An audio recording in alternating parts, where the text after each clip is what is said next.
com esteu? Soc la mestra i anem a aprendre valencià. Avui explicaré la segona part dels pronoms febles. En l'altre vídeo vaig explicar els pronoms febles que es referien a la persona del verb. Ara explicaré els pronoms febles que substituiran els complements del verb. Mireu, tenim el pronom o, que no es pot apostrofar, el pronom i, que tampoc es pot apostrofar, i el pronom en, que sí que el podem apostrofar tant davant com darrere del verb. Ara explicaré en quins casos podem utilitzar cadascú. Mireu, el pronom o l'utilitzarem en aquest cas, en neutre. Què és això? Quan està introduït per la paraula allò, açò, això. Anem a veure un exemple i serà molt senzill. El missatger no va portar això. Això hem dit que el podem substituir per o. Mireu com quedarà. El missatger no o va portar. D'acord?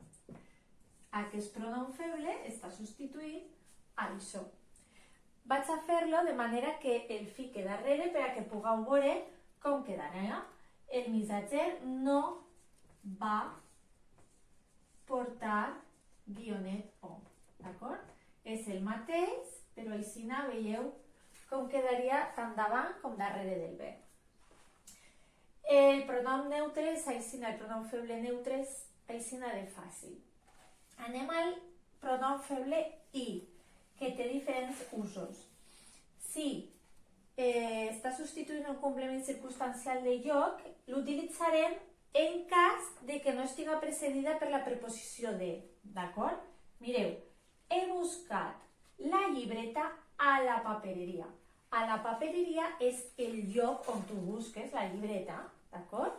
Però, com que no va està precedida per la preposició de, podrem utilitzar el pronom i. I quedaria i he buscat la llibreta. Bé, aquest pronom està substituint a la papereria. Un altre cas, complement de règim, tampoc pot estar introduïda per la preposició de. D'acord? Es dedicava als negocis. Substituïm als negocis. Com que no està la preposició de, la puc substituir per un pronom i. Com quedaria? A veure, si dedicava. Aquest pronom està referint-se als negocis. Un altre cas on utilitzarem el pronom i serà en el complement circumstancial de manera. Així pot estar introduït per qualsevol preposició. Ella vestia còmodament. L'oració quedaria ella i vestia. Vestia. Aquest pronom estarà substituint a còmodament. D'acord? Passem ara al pronom feble en. Me vaig a ficar així a aquest costat.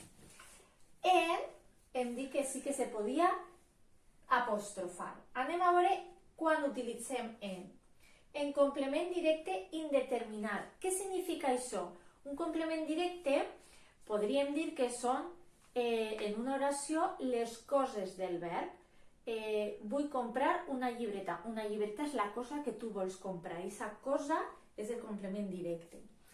Anem, per què indeterminat? Perquè no porta l'article que el definís, d'acord? Mireu l'exemple. De fills tinc 3.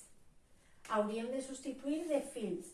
Com que no porta l'article determinat, haurem de substituir-lo per en. En tinc 3. Veieu? Aquest en està substituint de fills. Un altre cas és el complement de règim introduïda per la preposició de. Recordeu que en aquest cas era complement de lloc sense la preposició de, així quan estiga amb la preposició de utilitzarem en. Discutien de futbol. Se substituirà per en. En discutien. D'acord? Així tenim el pronom que està substituint de futbol. I per últim, complement circumstancial de lloc, també introduïda per la preposició de. Recordeu que en el cas de la i no podia estar amb la preposició de, per tant és en la que sí que pot estar amb la preposició de. Vens del concert, vos fixeu, així tinc la preposició de, vens del concert, com quedarà? En vens? D'acord? I aquest en està substituït del concert. Bé, això és tot. Recordeu que faré un vídeo amb activitats per anar repassant i serà fàcil. Moltes gràcies. Espero que us hagi ajudat.